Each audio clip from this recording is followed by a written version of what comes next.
গোষ্ঠীমারি রাজনৈতিক দল। আমার দরকার আমাদের সন্তানদের বাঁচানো। আমি বিএনপি বুঝি না, আমি এনডিএম বুঝি না, আমি কোন অধিকার পরিষদ বুঝি না, এবি পার্টি বুঝি না, মুসলিম লীগ বুঝি না, জামাত বুঝি না, কোন দল বুঝি না। আমি বুঝি আমাদের সন্তানরা রাস্তায় দাঁড়িয়েছে, আমি বুঝি আমাদের সন্তানদের রক্ত ঝরছে, আমি বুঝি আমাদের সন্তানদের লাশ মাটিতে পড়ছে।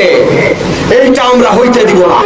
আরে চাটুকার বাটপার রাজাকার এই আইসিটি মিনিস্টার আর এই শিক্ষামন্ত্রীর দল, তোদের সরানোই তো আসল কোটা সংস্কার।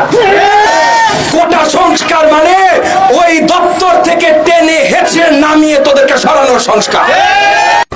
এই যে মন্ত্রীগুলো আছে, আইসিটি মন্ত্রী, শিক্ষামন্ত্রী, এগুলোর নামও নিলাম না, কারণ এগুলোর নাম আমার কাছে গালির সমতুল্য।